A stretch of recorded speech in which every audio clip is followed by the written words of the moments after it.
Back here at home, nothing that dramatic, just a beautiful summer Sunday, but we are heading into third heat wave of the season. In other words, August weather. Let's check back in with Mike Masco. It's not going to be as bad, right, as the last two heat waves. I don't want to oversell this one. Yeah. This is definitely going to be noteworthy because we have been below average temperature-wise, but you'll really start to feel the temperature tick up as we go into the next couple of days, as 90s will develop across the entire region. We'll get the humidity in here, but it's going to come in by, say, Tuesday afternoon, and then really feeling it as we head into Wednesday. Dry right now on satellite and radar. There's not a cloud or drop to be found. You got to go all the way down to the Carolinas to find any kind of activity, and it's been all about high pressure that delivered a beautiful weather forecast across the entire region all weekend, and that's going to continue as we go into this upcoming work week. 71 degrees in town, mostly clear, dry. We'll have some 50s in the outer suburbs, lower 60s as you get down towards the Jersey Shore, and then lots of sunshine tomorrow. It's a dry heat. We'll get into the 90s again for Central Park, so that'll be day 2 of our 90-degree string of weather.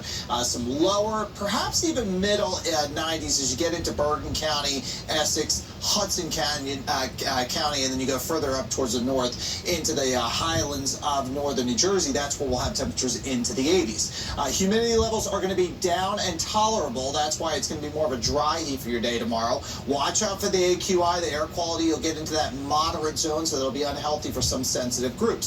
So it's all about this ridge of high pressure that's going to go firmly up towards the north, and that's going to bring in more of a west-southwesterly wind. That's pumping in the heat both tomorrow and Tuesday, and again on Wednesday. Eventually, this trough swings through the region.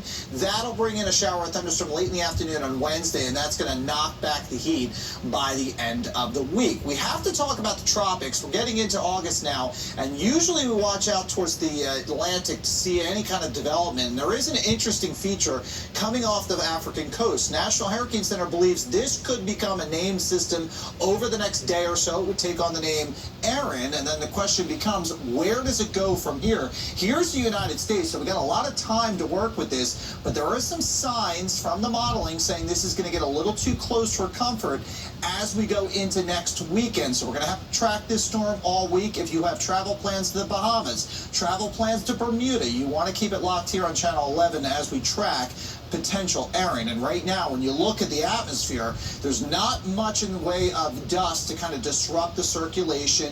There's not a lot of wind shear out there, so we need those two variables to kind of disrupt these storms.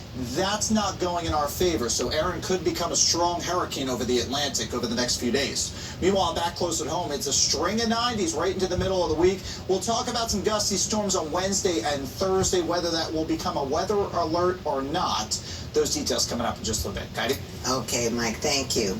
Hundreds of young people facing off against NYPD officers.